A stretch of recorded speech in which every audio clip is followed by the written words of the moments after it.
থাক আপু, বাদ দাও। এখন আর ওকে মেরে কি হবে? তুমি এখন ওসব বলতে গেলে কেন? বাদ দাও, নয়তো আবার ঝামেলা হবে। ঝামেলা মানে? এই মোটর সাহস কি করে হয় আমাকে মারার? স্বামীর গায়ে হাত তুলতে নেই, তা কি এই গণ্ডমূর্খটা জানে না? উষাসহ কাছে যারা বসেছিল সবাই বিস্ফোরিত দৃষ্টিতে তাকালো দুজনের দিকে। ভাবা যায় স্বামীন অপ্রস্তুত ভঙ্গিতে কেসে উঠল, তবে দুটোকে থামাতে চাইল না। অনেক দিন ধরে লাইভ টেলিকাস্ট দেখা হয় না। আরিশা এবার মারাত্মক রেগে গেল। সে নিজের সিটে ঘুরে বসলো, দুই হাঁটুতে ভর দিয়ে সাদাফের মুখোমুখি হলো, তর্জনী আঙুল তুলে শাসালো। কে স্বামী? তোর মতো হাবাইটাকে কে বিয়ে করবে? আমি আমি আরিশা সারা জীবনে কুমারী থেকে যাব, তবু তোর মতো অশুভ ইতর খাদককে বিয়ে করব না, কখনো না। সাদাফও ছেড়ে দেওয়ার মানুষ না। সে ডান হাত বাড়িয়ে আরিশার চুল টেনে ধরল, গর্জে উঠে বলল, তুই করবি, তোর বাপেও করবে। আরিশার চুলে টান লাগলো। সেও রেগে দুই হাতে সাদাফের মাথার চুল টেনে ধরল, শয়তানি করে বলল, করিস, আমার বাপকে বিয়ে করিস তাহলে তুই। বাধা দিল কে? আমার আগে থেকে তোকে নিয়ে সন্দেহ ছিল। ওদের এমন শোরগোলে গাড়িতে হাসাহাসির ঝড় উঠল। সাগর ড্রাইভিং সিটে বসে বলল, নেই সাদাফ, একবার ভেবে দেখ, এন্ট্রি কার্ডে নাম শো করবে সাদাফ ওয়েটস সোহেব। ইজ্জতের রফাদফা করে দিলি ভাই। এবার যেন সাদাফ হুঁশে ফিরল।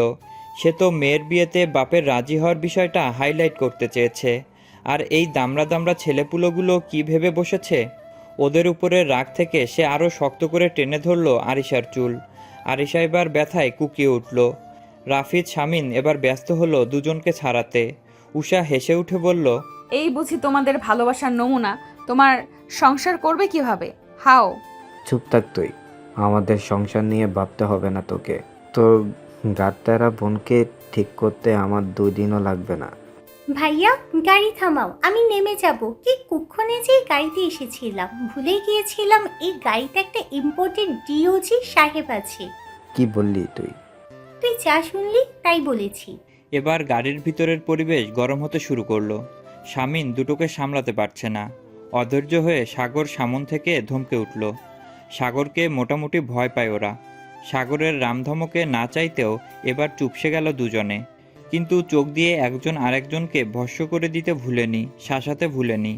14 তলা বিশিষ্ট বিশাল বিল্ডিংয়ের সামনে এসে থামলো একে একে 3টি গাড়ি। একে একে সকলেই গাড়ি ছেড়ে দাঁড়িয়েছে রাস্তার মাঝে। গাড়ির ডিকি খুলে একে একে সব কিছু হাতে নিতে শুরু করলো উপস্থিত সব ছেলেরা, একমাত্র নেহাল বাদে। জামাই মানুষ সে, একটা ভাবসাব আছে না। দারোয়ানকে ডেকে তার হাতেও ধরিয়ে দিল কয়েকটা প্যাকেট। পরপর কয়েকবার কলিং বেলের শব্দ পেয়েই দরজা খুলে দিলেন কামাল হাসানের স্ত্রী মালিহা আফসার। নিজের দৌড়ে এত অপরিচিত মুখ দেখে যার পর নাই অবাক হলেন তিনি। চোখ মুখে আতঙ্ক ভাবও ফুটে উঠল ওনার। এক এক করে নজর বুলালো সকলের আদলে, তবে সবাইকেই কেমন চেনা চেনা ঠেকছে ওনার কাছে। দুই একবার ওনাদের দেখছে কোথাও। মালিয়া আফসারকে বোঝানোর জন্য এগিয়ে এলেন সিজান ভুইয়া। সালাম জানিয়ে বললেন, আপা, আমি এই বিল্ডিংয়েরই 5 তলায় আমার ছোট ভাইয়ের ফ্ল্যাট আছে। জানেন, নিশ্চয়ই অসুস্থ অবস্থায় সে ফ্ল্যাটের মালিক তার মেয়ে নিয়ে কয়েকদিন ছিল এখানে। আসলে যদি ভাই সাহেব বাসায় থাকেন তবে ওনার সাথে বসে যা বলার বলতে চাচ্ছি। মালিয়া আফসার কথা বাড়ালেন না। অর্ধ পরিচিত মানুষদের এনে বসালেন ড্রয়িং রুমে। তবে আফসোসের ব্যাপার হলো এত মানুষের বসার জায়গা হয়ে উঠল না। তাই পুরুষ সবাইকে ড্রয়িং রুমে বসিয়ে মহিলাদেরকে নিয়ে গেলেন গেস্ট রুমে। পাশাপাশি ডাইনিং থেকে চেয়ার মোড়া এনে জড়ো করতে লাগলেন ড্রয়িং রুমে। ছুটির দিন বিধায় কামাল হাসান বাসাতেই ছিলেন। উনি গোসলে ছিলেন। একটা দাওয়াত আছে ওনার আজকে, সেখানেই যাবেন তিনি। তবে স্ত্রীর কথা শুনে আর দেরি করলেন না, দ্রুত বের হলেন। পরিপাটি হয়ে ড্রয়িং রুমে এলেন, সকলের সাথে কুশল বিনিময় করলেন। তবে আটকে গেলেন এক জায়গায়। আফজাল শেখকে এত বছর পরে নিজের বাসায় দেখে অবাকই হলেন তিনি। আফজাল শেখ নিজেও ভীষণ অবাক। নিজে থেকেই বড় আমোদে বলে উঠলেন, কি রে, সে যে উচ্চ মাধ্যমিকের গুন্ডি পেরিয়ে এলি, আর তো খোঁজ খবর নিলি না। হাতে গোনা কয়েকবার দেখা হয়েছিল, তাও আবার বাস্ত্রিতে পড়া কানিন। সাথের কয়েকজন ছাড়া আর কারোর সাথে যোগাযোগ নেই আমার। কামাল হাসানও পুরনো বন্ধুর সাথে বুক মেলালেন। উচ্ছ্বাসিত স্বরে বললেন, আমার নিজেরও নেই। কেমন আছিস বল? বহুদিন বাদ দেখে। তা আমার বাসার ঠিকানা পেলি কোথায়? বলছি আগে আমার স্ত্রী সন্তানদের সাথে পরিচিত হয়নি। কথাটা বলেই উনি রুনা বেগমকে ডেকে আনলেন, পরিচিত করিয়ে দিলেন নিজের স্ত্রী এবং একমাত্র ছেলে গালিবের সাথে। সেই সাথে বাকি সবারও পরিচয় করিয়ে দিলেন। সিজান ভুঁইয়া আর শোয়েব খানের অর্ধেক কাজই যেন হয়ে গেল। দুজনেই বড় খুশি হলেন। কামাল হাসান আর আফজাল শেখ যেহেতু পুরনো বন্ধু, তাহলে এতটাও কঠিন হবে না বিয়ের ব্যাপারটা। এদিকে মালি আফসার আর তাদের বাসার হেল্পিং হ্যান্ড হাতে হাতে আয়োজন করতে লাগলেন। যতই ওনারা আসুক, ওদেরও তো একটা দায়িত্ব আছে। তবে ওনারা এত খাবার এনেছেন যে অনায়াসে 30 থেকে 35 জন খেতে পারবেন।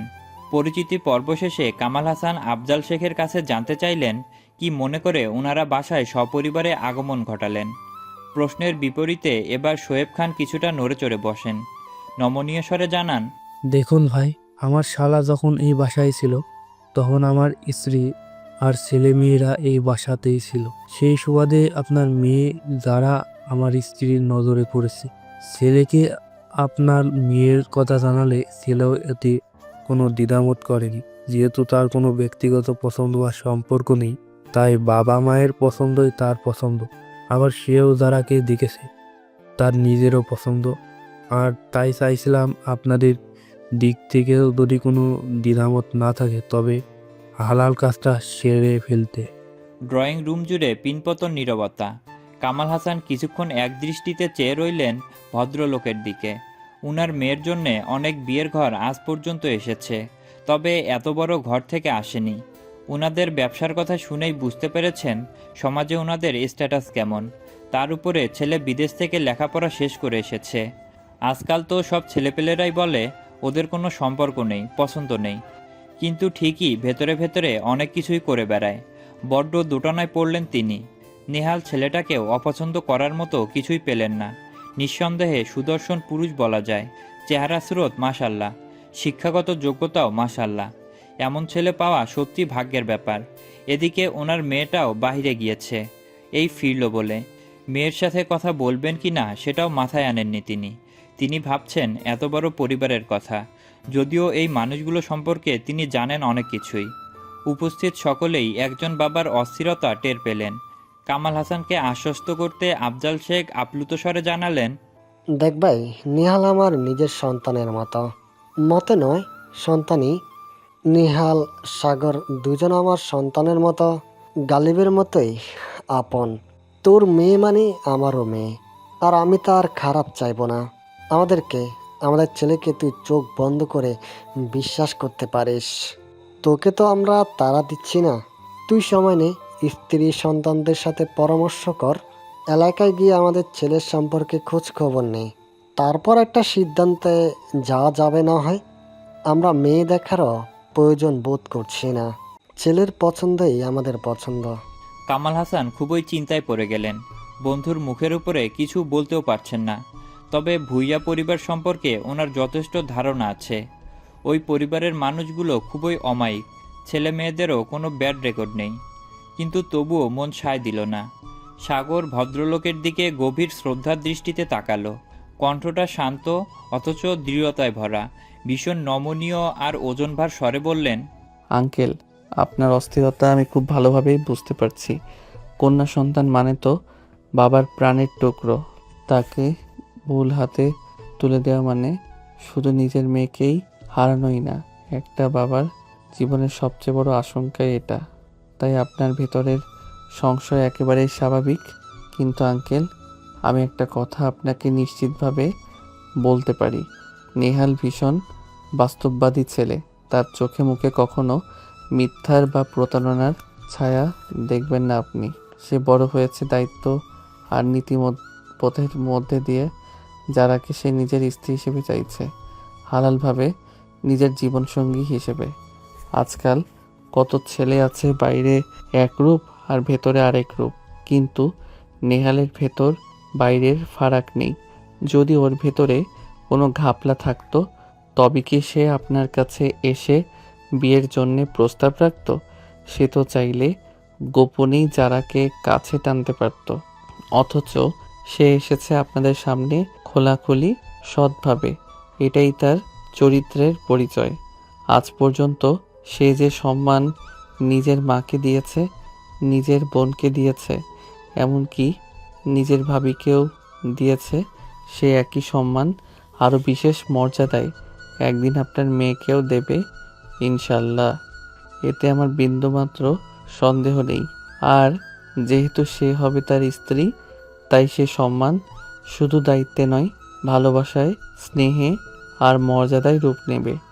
একটা মেয়ে সুখী হবে কিনা সেটা নির্ভর করে তার স্বামীর দৃষ্টিভঙ্গির ওপর। আর নেহালের চোখে আমি শুধু একজন স্বামীকেই দেখছি না, একজন অভিভাবককেও দেখি। আমি বিশ্বাস করি আজ হোক বা কাল যারা নেহালের পাশে সর্বদা নিরাপদ আশ্রয়ই থাকবে। একদমে কথাগুলো শেষ করে থেমে গেল সাগর। মুহূর্তেই ড্রয়িং রুমের পরিবেশে এক ধরনের মায়াবী নীরবতা নেমে এলো। উপস্থিত সকলেই অবচেতনেই তার দিকে তাকিয়ে রইল। সিজান ভুঁইয়ার বুকটা ভরে উঠল প্রশান্তিতে। আর কামাল হাসানও কেমন মন্ত্রমুগ্ধের ন্যায় শুনে গেলেন তার সামনে দাঁড়ানো সুদর্শন ছেলের গম্ভীর ব্যক্তিত্ববোধের সাথে বলা প্রতিটি কথা। কিছুক্ষণ নীরব থেকে সাগর ফের বলল, সময় নিন আঙ্কেল, সব জেনে খোঁজ খবর নিয়ে পরিবারের সাথে পরামর্শ করে তবেই সিদ্ধান্ত নেবেন আশা করছি। তবে একটা কথা মনে রাখবেন, সব মেয়ের ভাগ্যে এমন স্বামী জোটে না। সব মানুষই পারফেক্ট নয়। হয়তো নেহালের মধ্যেও অনেক কমতি আছে, তবে ছেলে হিসেবে সে খারাপ নয়। সময় দিলে সে নিজেও নিজের কমতিগুলো পূরণ করতে পারবে। যেহেতু একসাথে বড় হয়েছি, তাই ওকে খুব ভালোই বুঝতে পারি। আমি এসব নেহালের কেবল একজন ভাই বা বন্ধু হিসেবে বলছি না, একজন সাক্ষী হিসেবেও বলছি। নেহাল আপনার মেয়ের জন্য আল্লাহর এক সুন্দরতম আমানত হতে পারে। বাকিটা আপনার আর আপনার পরিবারের হাতে। যারা সকালেই তার ফ্রেন্ডের বাসায় গিয়েছিল, তার ফ্রেন্ডকে দেখতে আসবে সেই সুবাদে যাওয়া। তবে বাসার কাছে হওয়ায় মায়ের কল পেয়েই সে ফিরে এসেছে। তার আইডিয়াও ছিল না যে বাসায় এসে তাকে এত বড় একটা ধাক্কা খেতে হবে। দরজা খোলা থাকায় অনায়াসে সে ভিতরে চলে আসে আর শুরু থেকেই সাগরের প্রতিটি কথা শুনে ফেলে। ড্রয়িং রুমে উপস্থিত কেউই তাকে লক্ষ্য করেনি, তাই আর চোখেই একবার তাকালো ডান সাইডের সোফায় বসে থাকা নেহালের দিকে। ইতস্ত ভাব কাটাতে এদিক ওদিক এলোমেলো দৃষ্টি ফেলছিল কামাল হাসান। তড়িৎ ওনার চোখ আটকায় মেয়ের দিকে। চলে এসেছো? যাও আমাদের রুমে যাও, কথা আছে তোমার সাথে। কামাল হাসানের মন্তব্য শুনে সকলেই দরজার দিকে তাকায়। যারা দৃষ্টিগোচর হতেই কিছুটা অস্বস্তিতে পড়ে যায় নেহাল। পুরুষ সদস্য কেউ আর তাকে ডাকল না। সে বাবার কথা মতো সকলকে সালাম জানিয়ে চলে যায় বাবা মায়ের রুমে। নেহাল যে তাকে নিয়ে এতটা সিরিয়াস এটা তার কল্পনাতেও ছিল না। তবে সে এতটা শিওর ওর আগে নেহালের লাইফে একজন ছিল, এজন্যই বিয়ের আগে নেহালের সাথে কথা বলাটা দরকার। রুমে আসতেই লামিয়া আফসার মেয়েকে নিজের একটা জামদানি শাড়ি দিলেন পরতে। বিয়ে দিবে কি দিবে না সেটা পরের ব্যাপার, কিন্তু মেয়েকে তো গুছানো থাকতে হবে নাকি। লামিয়া আফসারের এতটাও খারাপ লাগেনি ছেলেকে। আগত মেহমানদের আচরণ খুবই মুগ্ধ করেছে ওনাকে। প্রথম দেখায় কাউকে চিনতে না পারলেও মানুষ সম্পর্কে একটা ধারণা তো হয়ই। যারা ওয়াশরুম থেকে ফ্রেশ হয়ে এসে শাড়িটা জড়িয়ে নেয়, তাকে দেখে বোঝাই যাচ্ছে না তার মনোভাবটা আসলে কি। আগে পরে কত জায়গা থেকে দেখতে এসেছে, মেয়েটা কত রাগ দেখিয়েছে, আর আজকে কেমন খুশি খুশি একটা ভাব চোখে মুখে। লামিয়া আফসার বেশ কিছুক্ষণ মেয়েকে তীক্ষ্ণ দৃষ্টিতে পরখ করলেন। শান্ত স্বরেই জানতে চাইলেন, ছেলেটাকে তোমারও পছন্দ তাই না? ঈদের আগের দিন রাতে তো এই ছেলে আর ওর ভাইয়ের জন্য খাবার নিয়ে গেছিলে। তোমাকে ওই ছেলের সাথে ছাদেও কথা বলতে দেখা গেছে। যারা কোনো ভনিতা করল না, নীরের দৃষ্টিতে তাকালো মায়ের দিকে, দৃঢ় স্বরে বলল, ওনাকে আমার প্রথম দেখেই ভালো লেগেছে। মানুষটা সুদর্শন, ব্যক্তিত্ববোধ আছে, দায়িত্ব নিতে জানি। সব থেকে বড় কথা, আর 5টা চাপড়ি ছেলেদের মতো না। সে সত্যিকারের অর্থেই একজন পুরুষ। তাকে পছন্দ না করে উপায় আছে? তীক্ষ্ণ দৃষ্টিতে মেয়ের দিকে তাকিয়ে রইল মালিয়া আফসার। ওনার নিজেরও ছেলেটাকে পছন্দ। যারার বাবা আগে থেকেই টুকটাক তাদের সম্পর্কে জানেন, খারাপ বলা যায় না। তিনি সাবলীলভাবেই বললেন, রেডি হয়ে আমাকে ইশারা দিও, আমি এসে তোমাকে নিয়ে যাব। মহিলারা সকলেই গেস্ট রুমে আছে। নেহালের ভাই আবার বন্ধু সাগর, যে ওর বউটা মাশাআল্লাহ কি সুন্দর। ওর মা নাকি রাশিয়ান, গায়ের রংটা একেবারে মাখন। সম্পর্কে নাকি চাচাতো ভাই বোন হয় ওরা। হুম। মেয়ের উত্তর শুনে এবার মালিয়া আফসার সংদিগ্ধ দৃষ্টিতে তাকালেন মেয়ের দিকে। কপালে দেখা মিলল গুটি কয়েক সূক্ষ্ম ভাঁজের। মনে সন্দেহ নিয়ে প্রশ্ন করলেন, তুমি কি করে জানলে? এটা সত্যি করে বলো তো, ওর সাথে কি তোমার প্রেমের সম্পর্ক আছে? যারা এবার বিরক্তি নিয়ে তাকালো মায়ের পানে। চোখ মুখে তার রাজ্যের বিরক্তি। কিছুটা রুক্ষস্বরেই বলে, তাই মনে হয় তোমার আম্মা? আমি এমন কাজ করব আর এমন কিছু হলে তোমাকে জানাবো না? ভাবলে কি করে? রিডিকিউলাস। আহা, রেগে যাচ্ছ কেন? দেখো মা, বাবাকে বলে দাও এই বিয়েতে আমি রাজি। বাবার হেসিটেশনের দরকার নেই, শুধু বলবে ছেলের সাথে যেন আমার আলাদা কথা বলার সুযোগ দেয়, ঠিক আছে? এভাবে কেন খোঁজ খবর না নিয়েই কিভাবে রাজি হয়ে গেলে? এত কিছু বুঝি না, বিয়ে করলে ওনাকি করব, নয়তো করব না। আমার এক কথা। সব কিছুতে এত তাড়াহুড়ো ঠিক না। তৈরি হয়ে গেছো যেহেতু, চলো আমার সাথে। মা, মেয়েকে দেখবো না আমরা? আপনি না হয় আগে দেখেছেন, আমি তো দেখিনি। তুবার কথা শুনে লিপি বেগম বললেন, আহা, আমরাও তো মেয়ে দেখিনি, একসাথেই দেখবো না হয়। ওদের কথার মধ্যেই আগমন ঘটে যারা আর তার মা মালিয়া আফসারের। যারা অদ্ভুতভাবে সকলকে সালাম দিল। লিপি বেগম আর নাবিলা ভুইয়া তাকে টেনে বসালেন নিজেদের মধ্যিখানে। বাহ, আপার আর নেহালের পছন্দ আছে বলতে হয়। মাশাল্লাহ, মেয়ে যার পছন্দ হওয়ার কথা সে তো আগেই থেকেই পছন্দ করে রেখেছে। আমাদের তো এখানে বলার কিছু নেই, তবে মেয়ে আমাদের খুব পছন্দ হয়েছে। লিপি বেগমের কথায় যারা লাজুক হাসল, মাথাটা তার নত করা। নাবিলা ভুইয়া একে একে সবার সাথে পরিচয় করিয়ে দিলেন। তুবা নিজে থেকে এগিয়ে এসে ভাব জমায় যারার সাথে। শোনো, সম্পর্কে তোমার যা হলেও আমরা কিন্তু বোন হয়ে থাকবো, কেমন? এই যে আমার মেয়ে নাইলা, আম্মু এটা তোমার নতুন কাকিয়া। তারা থতমত খেয়ে যায়। এমন সহজভাবে কেউ কথা বলে? যারা ঘাড় ঘুরিয়ে তাকায় মায়ের পানে। মালিহা নিজের মেয়ের দিকে তাকিয়েছিলেন। মেয়ের দৃষ্টি যেন তাকে বুঝিয়ে দিচ্ছে তোমাদের ধারণা ভুল। লিপি বেগম নিজের ব্যাগ হাতে একটা বক্স বের করলেন। বক্সটা খুলতে খুলতে বললেন, তুবাকে দেখেও খুশি হয়ে এমন চেইন দিয়েছিলাম, তাই তোমার জন্যও নিয়ে এলাম। বিয়ের উপহার তোলা রইল। আমার শাশুড়ি বেঁচে থাকলে এখন বলতেন আমাদের বাড়ির নাত বইয়ের গলা খালি থাকবে, তা কি করে হয়? তুবাও হেসে বলল, জানো, আমাকে দেখতে গিয়েও মামিরা সেম কথাই বলেছিলেন। যারা বড্ড অপ্রস্তুত হয়ে পড়ল। অপরিচিতদের থেকে কখনো উপহার নেওয়ার অভ্যাস নেই তার। মালিয়া আফসারও কেমন মেয়ের উৎকণ্ঠা বুঝে গেলেন। সাহসা ব্যস্ত হয়ে পড়লেন তিনি। অবাক স্বরেই বললেন, এসব কি আপা? এরকমটা করবে না দয়া করে। এখনো তো কিছুই ঠিক হয়নি। ওদিকে কি সিদ্ধান্ত হয় কে জানে। তার আগেই দয়া করে এসব উপহার টুপহার দিবেন না। লিপি বেগম বারণ শুনলেন না। ঠোঁট দুটি প্রসারিত করে হাসলেন শুধু। খুব দৃঢ়তার সাথে বললেন, আমাদের ছেলের উপরে ভরসা আছে। ব্যাস, অনেক চেষ্টা করেও মা মেয়ে আটকাতে পারল না তাদের। মারিয়া জামান দিলেন একজোড়া কানের দুল, তুবাকেও তাই দিয়েছিল। আর উষা পাত্রের ভাইয়ের বউ এবং বন্ধুর বউ হিসেবে দিল একটা ডায়মন্ডের নোজ রিং, যেটা কেনার কথা সাগরই বলেছে। উষা না হয় ছোট, সাগর তো আর ছোট নয়, ওর তো একটা দায়িত্ব আছে। এখানে আসায় ভীষণ তাড়াহুড়ো করে কিনেছে এটা। তুবা দিল হাতে পরানোর জন্য একজোড়া মোটা বালা, আর নাবিলা ভুইয়া পুত্রবধূর জন্য একটা ডায়মন্ডের রিং নিয়ে এসেছেন। ওনারা মূলত আজকেই কাবিন করানোর নিয়ত করে এসেছে। মালিয়া আফসার চলে গেলেন স্বামীকে ডাকতে। মেয়ের পছন্দের ব্যাপারটা জানতে হবে তো। এসব দেখে রীতিমতো ওনার মাথা ঘুরছে। তার মেয়েটা রাজকপাল নিয়ে জন্মেছে। ঠিক তাই হলো। আজকেই নেহাল আর জারার কাবিন করানো হবে বলে ঠিক করা হয়েছে, এবং বউকেও ওনারা সাথে করেই নিয়ে যাবেন। পরিশেষে বড় করে রিসিপশনের আয়োজন করবেন। কামাল হাসান এবং মালিয়া আফসার রাজি ছিলেন না এমন সিদ্ধান্তে। একটা মাত্র মেয়ের বিয়ে এমনভাবে দিবেন, একটু আয়োজনও তো করতে পারবেন না ওনারা। কিন্তু মেয়ের হবু শ্বশুরবাড়ির মানুষদের কথাও ফেলতে পারলেন না তিনি। আত্মীয় স্বজন বলতেও তো কেউ নেই। একঝরে হারিয়েছেন সকলকে। পাত্রীকে আলাদা কথা বলার সুযোগও দেওয়া হয়েছিল, এবং তারপরেই সিদ্ধান্ত নেওয়া হয়েছে। দুপুর গড়িয়ে তখন বিকেল। ঘরের ভারী আবহ থেকে বেরিয়ে দুজনকে ছাদে পাঠানো হলো। চারদিকে গোধূলির আভা, বাতাসে হালকা শীতলতার স্পর্শ। দূরে আজানের ধ্বনি ভেসে আসছে। চারপাশের পরিবেশটা এক অদৃশ্য পর্দার বেড়াজালে নীরব হয়ে আছে। এই নীরবতাকে ছাপিয়ে শুধু দুজন মানুষের মনের ভেতরে ঢেউ খেলে যাচ্ছে। হৃদস্পন্দন ছুটছে ট্রেনের গতিতে।